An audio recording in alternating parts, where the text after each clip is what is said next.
News Now, a wet start to the holiday weekend. We're tracking the rain this evening ahead of a holiday cool down.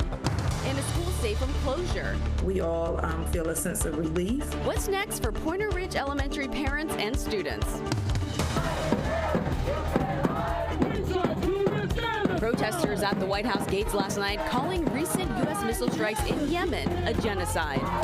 Plus, remembering a civil rights giant. The MLK Day celebrations happening right here in the DMV. And are you a quitter? Why so many New Year's resolutions fail today. You're watching the station covering all of the DMV. This is DC News Now. Good morning. It is 7 o'clock right now on a Friday morning. Starting off with a beautiful live look outside. You can see the sun is coming up, but on the right of your screen, you can see the future projections of another storm making its way to our area that's expected to hit us later this early evening into the evening. But thanks for starting your day with us here on DC News Now. I'm Tanaya Wright. Yeah, good morning, Jim. Corey James Tosin is in for Shanika this morning, tracking those roads. We're going to check in with her in just a second here, but let's turn things over and start it off with meteorologist Jackie Lair, who's tracking that forecast.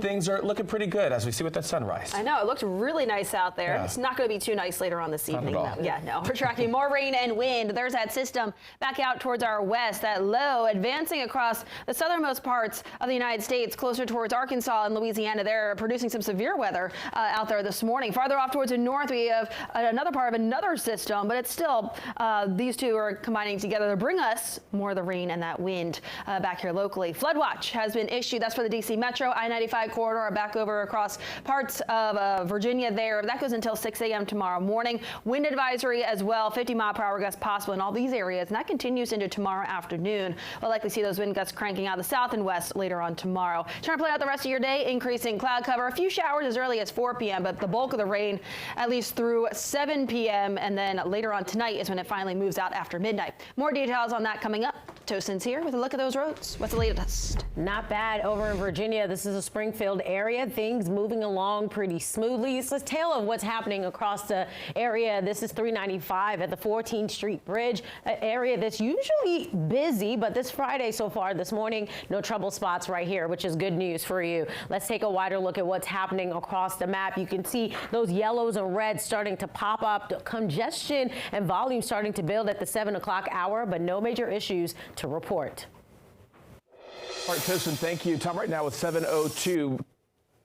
Following some breaking news at this hour, take a look at this. Firefighters are battling a major house fire burning in Annandale. Now, this is a home that's on Bradford Drive. Fairfax County Fire says they believe the home is unoccupied. Right now, they do not have any reported injuries. We, of course, will continue to follow the story as it develops. D.C. police investigating a shooting along Benning Road in Northeast. Officials say a young boy was shot and the bullet grazed his head. Now, he was taken to a hospital. No word on suspects in the shooting at this time. However, police say the victim in the shooting is also being investigated as a suspect in an armed carjacking. That happened, we're told, on 14th Street in Southeast D.C. at 2 o'clock this morning. And another round of wind, rain, and mountain snow is expected to hit the DMV. That rain could impact your drive later this evening. Our Liberty Zabala live in Alexandria this morning with more on how people are preparing. Liberty, good morning. Good morning, Tanaya and Corey. Well, residents here in Alexandria are bracing for yet another round of rain, and we're still seeing very large areas of standing water and large puddles here. This is Prince Street. Now, the last storm system that moved through here completely flooded the streets of Old Town. Residents in Alexandria waded in knee-deep water as rain pummeled the streets of Old Town, leaving some completely flooded. Many residents and businesses used sandbags to protect their homes and storefronts. The Virginia Department of Transportation is warning the next storm could make roads impassable. It is urging drivers to plan ahead and use extreme caution.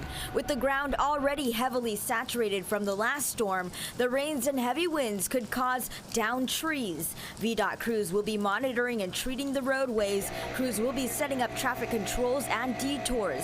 They will be removing debris and making emergency repairs.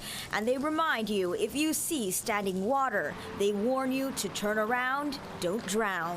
We saw some of the flooded streets, and we saw like how they were like, people were not happy and they were getting wet, and it wasn't easy to run in for sure. And you can see some sandbags here outside of this business. Now, the city of Alexandria did give out more than 500 sandbags to residents in preparation of this storm. And before you hit the road, you may also want to download VDOT's free 511 mobile app to check the road conditions, especially when you drive home from work later this evening. For now, live here in Alexandria, Liberty Zabala, DC News Now. Thank you, Liberty. DC Water reporting its new tunnel is helping curb the rain impacts in the district. The 13-mile-long northeast boundary tunnel drains water under the Metro Bridge. Now, it can hold 90 million gallons of water. Officials say the tunnel will decrease the number of floods in the area.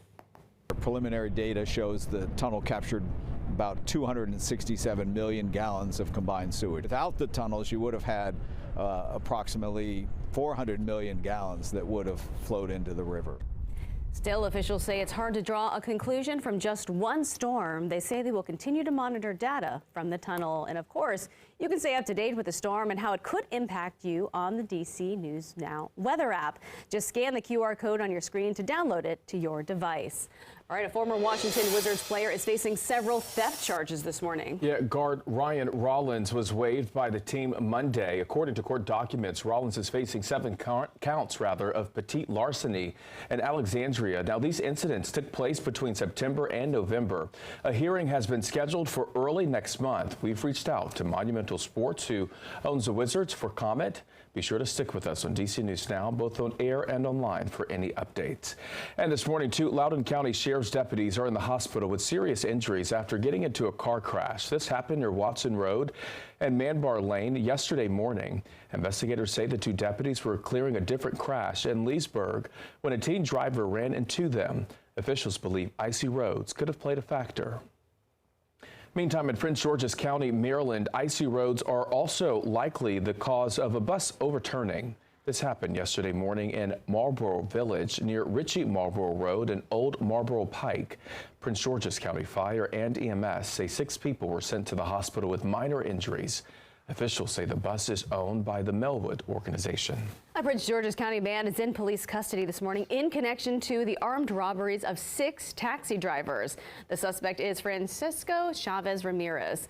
Police say the 24-year-old would call drivers saying he needed a ride. Once inside the cab, they say he showed them a fake gun and demanded money.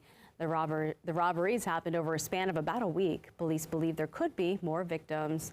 And 26 people displaced after a fire happened in Northeast. This was all on Burroughs Avenue around noon yesterday. Officials say no one was injured. The cause of the fire remains under investigation this morning. And developing now, a federal appeals court is expected to review Maryland's handgun law. Back in November, a 3-judge panel ruled it was unconstitutional for the state to require people to get a license before buying a gun. That law was first passed in 2013 after the Sandy Hook school shooting. Right now, it is not clear for when the full court will consider the case. Meantime, Governor Wes Moore is issuing a statement yesterday after the court decided to take up the case. He says he welcomes the court's opinion and went on to say in part, quote, "Common sense gun laws are vital to my administration's commitment to keeping guns out of the wrong hands and saving lives." And heads up, parents in Loudoun County, Mercer Middle School in Aldine will be closed today because of a gas leak. Now, officials say Loudoun County Fire responded to that leak just after 6 o'clock last night, but could not make repairs. All Loudoun County schools will be closed on Monday because of the holiday. Mercer Middle School students are expected to return to class on Tuesday. And a Prince George's County Elementary School is keeping the doors open after parents fought against its closure. Yeah, this was supposed to be the last school year for Pointer Ridge Elementary School because of low enrollment. The school board has now reversed that decision. DC News Now's Lex Forrest is live this morning at the elementary school with the latest. Lex, good morning. Good morning, Corey and Tanaya. Well, parents are going to be waking up this morning with a sense of relief after they've fought a long time to keep this school here opened. Pointer Ridge Elementary School was one of many schools set to close its doors due to low enrollment at the end of this school year. After pushback from parents, the former superintendent made it the end of the 2024 school year instead. But parents said that wasn't enough, believing the new developments coming to the Bowie area would help increase enrollment at the school. After several rallies and petitions, the decision was reversed. Now, there was hope leading into Thursday night's meeting after Superintendent Millard House recently recommended recommended to keep the school open and also to add a new autism program. The board took those recommendations, and their vote ensures the school will stay open indefinitely. We saw, we heard from our community, and we figured out how to fit in a need. And that's amazing. The new autism program is expected to bring up enrollment numbers. And of course, as we learn more about that program, we will bring you the details right here on DC News Now. As far as the next school year, planning is already underway. Live in Bowie, I'm Lex Juarez, DC News Now. Thank you, Lex. Well, a new push for student safety in schools making its way through the D.C. Council. Dozens testified yesterday for the School Safety Enhancement Amendment Act and the Conflict Resolution Education Amendment Act. The first bill would create a new director and assistant director of school safety in each of D.C. schools. The second requires age-appropriate conflict education for students. If we start in our schools, we can instill lifelong skills that help students overcome conflict, build positive and lasting relationships, and make our communities safer. Students must build the skills to de-escalate and peacefully resolve conflict, and these skills can absolutely be taught. We do not need to reinvent the wheel. A lot of people testifying at the hearing also brought up the need for stronger in-school mental health support and out-of-school programming.